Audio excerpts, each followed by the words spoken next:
Hey guys, I want to share with you what's going on in the foreclosure and evictions moratorium that started back in, well, we're in the coronavirus actually started back in March of 2020, and what's happening now and what we can potentially see in the future. Now, what you're looking at is an article, basically just a press release from the Federal Housing Administration. It's the Federal Housing and Finance Agency, and they're putting out this information so that we as consumers can see what's going on. Now, obviously, with coronavirus, the government's literally locking down, telling everybody, hey, you're going to die unless you stay in your house. Well, they're doing that. And so people aren't making money to pay for their rent or their mortgages. So what the government said on top of that is, well, we're also going to try to help you out and make it so that you don't have to pay your mortgage or your rent, which is interesting. So I'm just going to tell you, not tell you my thoughts on all this stuff. In fact, I just think government should just say, let people be safe and do what they think they need to do, as opposed to locking everybody down, saying you cannot go with your work, you cannot feed your family. That's besides the point. That's neither here nor there. Now let's just look at what's going on in the foreclosure process, as well as the evictions and what's going on there. Now, what we're looking at is the Federal Housing and Finance Agency, and they're extending the moratoriums. Now, there was a moratorium started back in, I think it was like June of 2020, and they were saying, well, if you can't pay your mortgage and you can't pay your rent, we're going to stop the ability for the landlords or the bank from kicking you out of your house. Now, I understand, yeah, people are definitely falling on hard times. Now, I am an investor. I have 30 plus properties, and I want to know, did you or you, as an investor, have you had any issues with tenants paying your mortgage? I personally had maybe one or two tenants that paid late, but the majority of them have not had any issues with paying their rent. I'm blessed. Don't get me wrong. I'm absolutely blessed because I know there are people. Leave me a comment. I want to see how you are doing, because I've talked to many investors, as well as my students who are investors.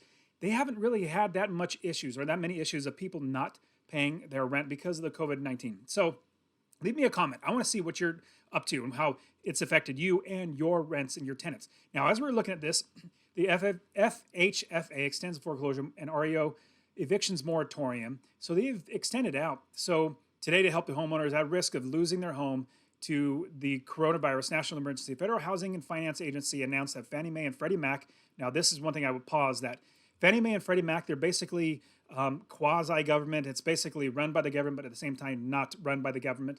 But what they do is they basically buy up loans. The government buys loans.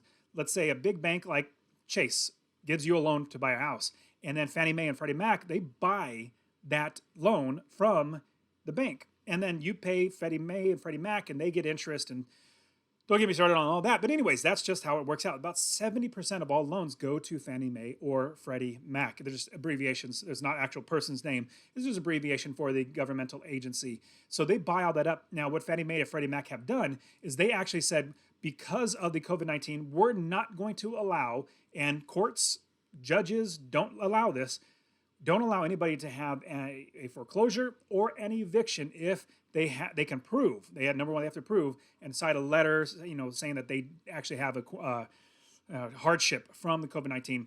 But you cannot allow them to be evicted or the foreclosure process to go through. So Fannie Mae has put that on, and the Federal Housing and Finance Agency also did that. So they will extend the moratoriums on single-family foreclosures and real estate owned, that was be bank owned, evictions until at least January 31st, 2021. Now, if you remember, this was set for expiring like in August, and then they renewed it. So it started in June, and then they had it done in August, but then they renewed it, or the President Trump, he actually renewed it to, I think it was the end of December. So December 31st was the day that evictions could start and foreclosures could start over again. But with the extension now, it's actually put off till January 31st of 2021. So what we originally thought as being, okay, January 1st, we're going to have so many foreclosures, so many evictions going on, it's going to be extended to January 31st. But here's a big thought, a big key. And again, I want you to leave the comments on how you are doing and how your tenants are doing. I personally have not had much issues with any of my tenants paying their rent. So you're going to get other news stories. They're going to be saying, oh, potentially billions and billions of people are going to not be able to pay their rent. Potentially, use the word potentially, because try to get you to be worried and scared. Not saying it's not real. It's absolutely real. I think it's going to be a little less than what they're actually trying to say it is. So what I'm seeing is that people are actually able to pay their rent. People are actually able to pay their mortgage. So I'm not as like diehard, like, oh no, the world's going to end, because it seems like, in my view, it's actually doing a little bit better than that. Should maybe I'm just blessed and it's working out really well for me. So I want you to know, or want to know from you in your comments. So the foreclosure moratorium applies to enterprise-backed single-family mortgages. The REO eviction moratorium applies to properties that have been acquired by the enterprise, Fannie Mae, Freddie Mac, through the foreclosure and deed in lieu of foreclosure transaction. Oh, so I didn't tell you, this is actually from the Federal Housing Administration Finance Department, the actual website from the government. So extending Fannie Mae and Freddie Mac foreclosure evictions moratorium through January 21 keeps borrowers safe during the pandemic. This extension gives peace of mind to more than 28 million homeowners and enterprise-backed mortgages. Well, it doesn't really with us as landlords. Now, going through an eviction is horrible. Nobody wants to go through an eviction. I want to provide a good place for my tenants, and I want them to pay the rent. Same thing, if a bank if I borrow money from a bank and I don't pay my mortgage, they have a right to kick me out. Just same thing as I'm providing a place for somebody to stay in my property for a good price, a good rent and a good property.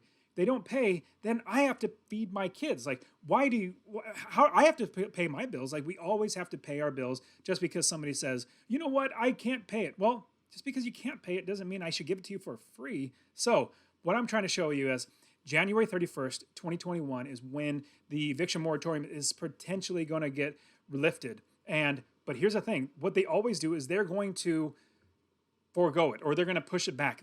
Government always does this. They don't like to take their lumps and have things, hard things happen.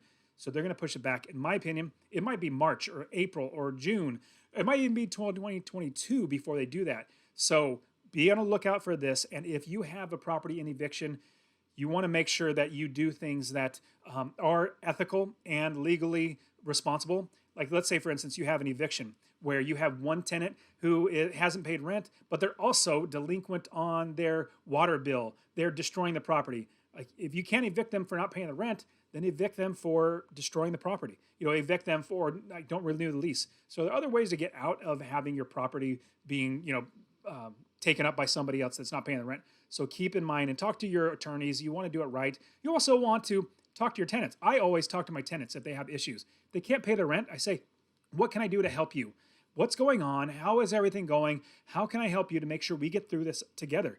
And that's a big tip I give everybody. We're all in this together. We're trying to help each other out. Now, the government, they only look out for themselves. So what I say, hey, us regular people, let's look out for each other. Let's help each other out. So watch out for this, January 31st. If it doesn't get extended, you will have foreclosures. You will have evictions come up.